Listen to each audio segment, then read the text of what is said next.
सुप्रभात। मैं जगेंद्र राणा।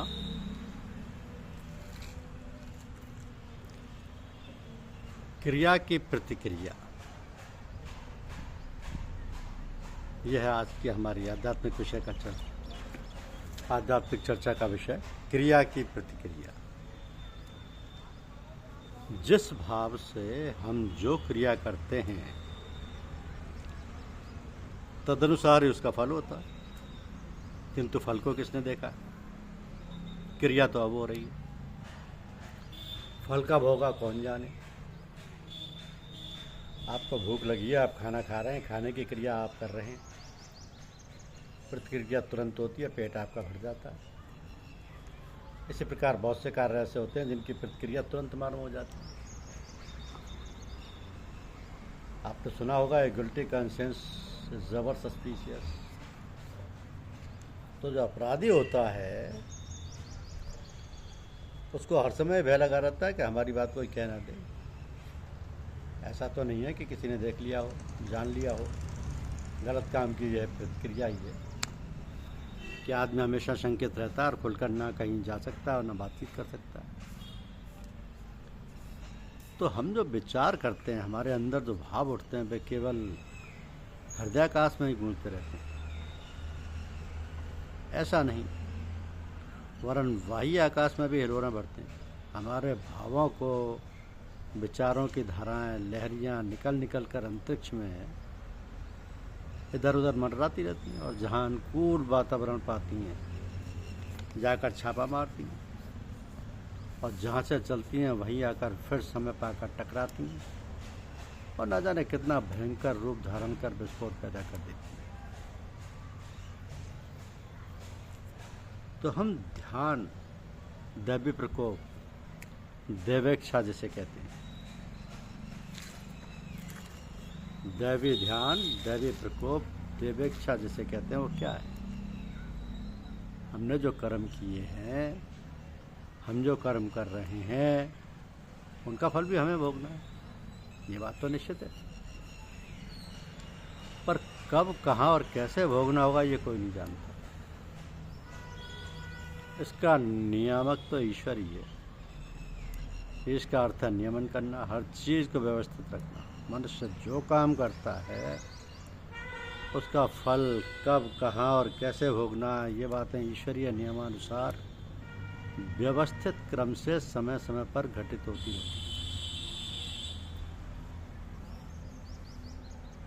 रहती है। इस सत्य को हम न जानते हैं और न समझते ही। जानना समझना तो दूर रहा, अपने किए हुए कार्य भी भूल जाते हैं। ऐसी अवस्था में उनका परिणाम क्या होगा, ये जानना तो बहुत दूर की बात है। तो ऐसी ही घटनाएं जब अकस्मात घटती हैं तब हम उन्हें देवगति कहते हैं। देवगति यदि सुखदायक है तो कोई बात नहीं, पर यदि दुखदायक होती है तो फिर हम भगवान को, ईश्वर को न जाने क्या क्या कहकर कोसते हैं।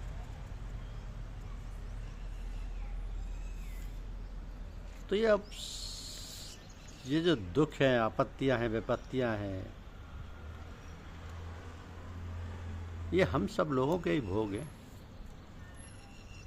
और ये भगवान की महती दया व कृपा का फल है कि वो हमारे कर्म फलों को किसी न किसी रूप में भुगतान कराकर हमको पाक, साफ, पवित्र व शुद्ध बनाकर अपने पास बुलाना चाहते हैं। परमपिता जो ठहरे, परम दयालु व कृपालु हैं भी।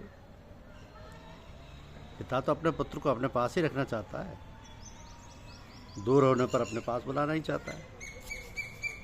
मगर बेटा तो स्वार्थ मद में इतना मस्त है कि वह भूल ही गया कि अपने पैदा करने वाले को,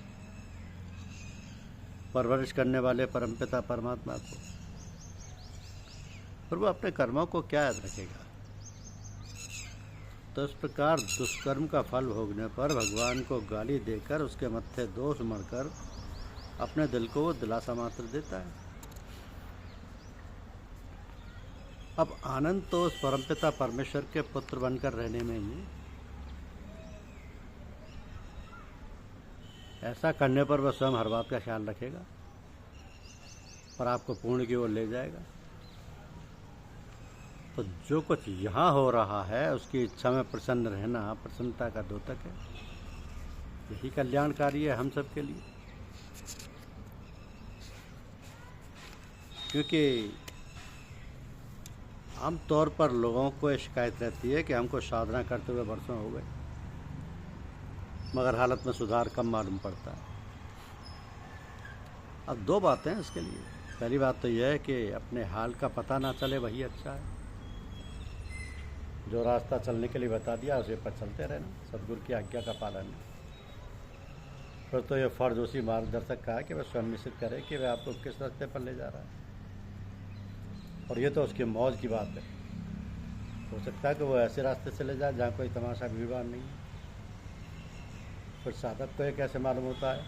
ऐसा भी हो सकता है कि वह भीड़ के रास्ते से ले जाए पर आँख और पट्टी बांध दे, तब भी कुछ पता नहीं चलेगा किसी बात का। आज जिज्ञासु जब मंजिल पर पहुंच जाएगा तभी उसे एहसास होगा कि वो कहाँ तक पहुंच चुका है। इसलिए जो अभ्यास साधक को बतलाया गया है उसको वो करता रहे, साहसपूर्वक और धैर्य ना कोई। समय आने पर सब कुछ ठीक हो जाता है और किसी बात की कमी नहीं रहती।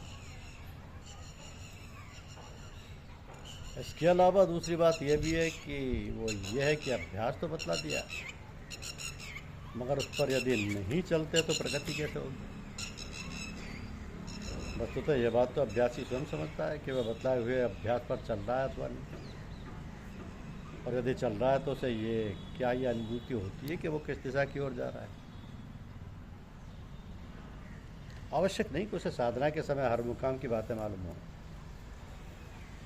और उसकी वजह भी जान सके, परंतु ये जरूर है कि इससे उसके अंतर की सफाई हो जाती है, जिसकी झलक बाहर भी दिखाई पड़ती है। इसलिए निश्चिंतता से अपना कार्य करते रहना चाहिए और जो मार्ग पथ प्रदर्शक ने बतलाया है उस पर धीरज धरकर, धीरज बांधकर श्रद्धापूर्वक चलते रहना चाहिए। क्योंकि मनुष्य जीवन की सफलता इसी में है कि हम अपने जीवन को सत्यम, शिवम और सुंदरम बनाएं। ये बात कहने में तो अच्छी लगती है परंतु व्यवहार में लाना कठिन है। सत्यम क्या है इस बात पर तनिक विचार करके देखें। सत्य माने हम सत्य का आचरण करें, सत्य ही बोलें, सत्य ही सोचें, जो बात मन में हो वही बोलें और उसी का आचरण करें। किंतु ये भी ध्यान रखें कि सत्य के आचरण में हमारे अंदर कटुता ना आने पाए। हमें शिक्षा को अपने आचरण में उतार कि सत्यम ब्रूयात प्रियम ब्रूयात, न ब्रूयात सत्यम अप्रियम। अर्थात हम सत्य बोले, प्रिय बोले, परंतु अप्रिय लगने वाला सत्य ना बोले। सत्यम ब्रूयात प्रियम ब्रूयात, न ब्रूयात सत्यम अप्रियम। तो हमारा बोलना सत्य तो है ही, साथ ही शिवम भी हो अर्थात कल्याणकारी भी हो। हमारे सत्य बोलने से किसी का अनिष्ट ना हो, किसी के दिल को ठेस ना लगे, बुरा ना लगे। बोलते समय हमें दूसरों के हित और सुख सुविधा का भी विचार करना चाहिए।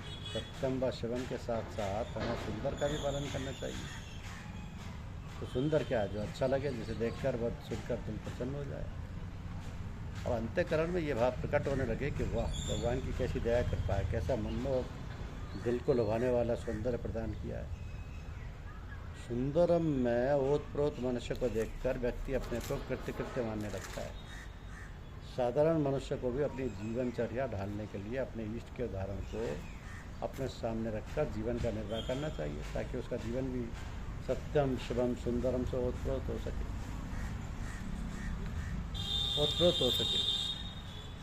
क्योंकि परमात्मा को और अर्थ माने हेतु पुरुषार्थ का मतलब है परमात्मा की प्राप्ति। तो परमार्थ के लिए किया गया प्रयास और उपाय, परम तत्व की प्राप्ति के निमित्त लोग जप तप, पूजा पाठ, ध्यान धारणा आदि करते हैं। ये सब पुरुषार्थ के अंतर्गत आता है। पुरुषार्थ में कभी निष्फलता नहीं होती। जो क्रिया हम करते हैं उसकी प्रतिक्रिया अवश्य होती है। अतः पुरुषार्थ कभी व्यर्थ नहीं जाता, उसका प्रभाव अवश्य होता है और वो हमें परमात्मा के समीप ले जाता है। इसलिए पुरुषार्थ सदैव करते रहना चाहिए, तभी परमात्मा की प्राप्ति।